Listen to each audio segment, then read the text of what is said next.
Bonjour. Aujourd'hui, je vais vous raconter l'histoire du frère Anselme. Le frère Anselme era un mage, un herborisaire, un moine bénédictin. Et son monastère, il était à Frigolé, là, sur les collines, juste à côté d'Avignon. Et le frère Anselme, le 21 juin, il allait herboriser. Et bon, l'herbe de Saint-Jean. C'était le moment idéal pour herboriser puisque les plantes avaient de la sève au plus haut. Et c'était le moment où il fallait les couper, les tailler. Alors il est parti de bon matin.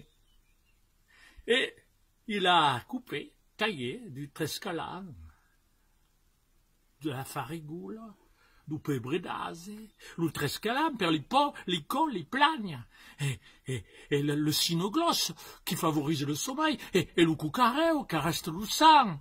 Et la farigoule est bon per la gargante, est bon per le ventre, est bon per... Et toute la matinée, il coupe et taille. À midi, quand le soleil a été au plus haut, il s'est assis sur une pierre juste en dessous d'un pin. Là, il y avait le rocher du Mour qui le surplombait. Ouais, on l'appelait le rocher du Mour parce qu'il avait la tête d'une brebis, ce rocher.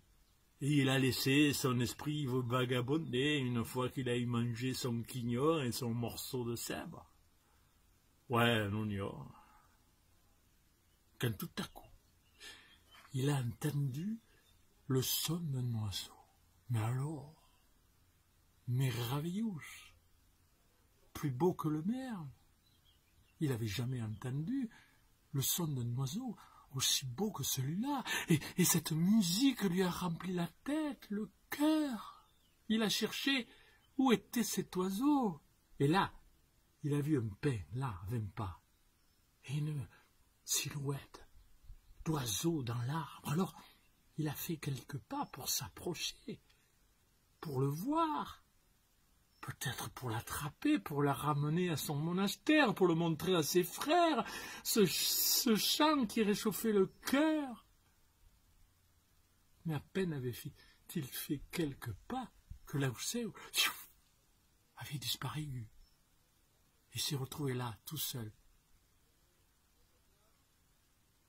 Alors, il a marché, et puis il a re-entendu le son. La musique de cet oiseau, il s'est précipité, il y avait un chêne, il s'est approché, et là, disparu. Et ça a duré des heures, jusqu'à ce qu'il n'en peut plus et tombe de fatigue, et s'endorme sur une touffe de myrte. Il a eu un sommeil lourd, longtemps.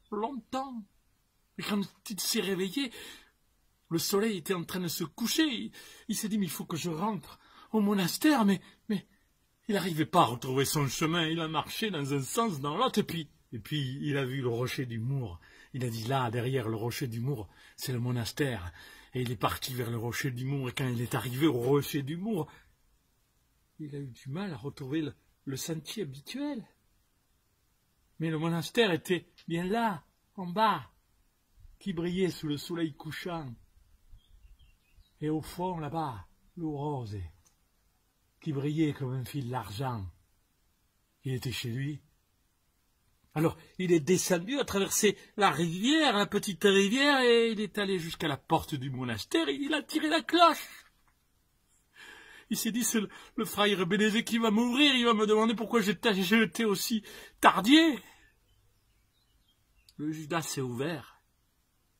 Et là, frère Anselme a vu la tête d'un moine, mais pas le frère Bénézé, et qui lui a dit, « Oui, mon frère, que désirez-vous » ?»« Mais enfin, je désire rentrer sur le mage, l'herborisaire, vous ne me reconnaissez pas, le frère Anselme. » »« Hein, frère Anselme?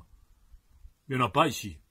Il y en avait un là, mais il est mort, hein, il y a 5 ans. » »« Mais enfin, est-ce pas possible, et vous qui vous êtes? »« Je suis le portier. » »« Depuis combien de temps vous êtes là? » »« Oh, ça fait au moins 20 ans. »« Comment? Mais c'est pas possible, je vous connais pas. »« Eh bien, moi non plus, je vous connais pas. »« Appelez le prieur, Jean de Chalençon, mon prieur, appelez-le. »« Jean de Chalençon? C'est pas mon prieur, hein. Mon prieur, c'est Pierre de Brandt. Puis d'abord, nous, on est prémontés. Vous, je vois bien que vous êtes bénédictin. Qu'est-ce que vous faites là, devant un couvent de prémontés? Oh, le frère Anselme. Appelez le prieur, s'il vous plaît, pour la grâce de Dieu. Alors le Judas s'est refermé. Et là, le frère Anselme a posé la tête sur une pierre de l'enclos. Il a fermé les yeux. Et il s'est dit, quand je réouvrirai les yeux, je verrai le frère Ebenezer qui me dira, eh ben alors, frère Anselme, oh, vous croyez perdu? Il est passé de longues minutes. On a entendu des pas derrière la porte du monastère. La porte s'est ouverte. Et le frère Anselme a vu 2 moines prémontés. Et le plus vieux, c'était sans doute le prieur. C'est lui qui a parlé. Et il a dit alors, que fait un frère bénédictin devant un couvent de prémontés? Que désirez-vous, mon frère? Mais c'est mon monastère, et mon prieur, c'est Jean de Chalencon. Le prieur a réfléchi quelques secondes et a dit, ah, Jean de Chalencon, ça me dit quelque chose, ça. Ah oui, dans notre cimetière, tout au fond, à droite, il y a une tombe. C'est la tombe de Jean de Chalencon, en effet.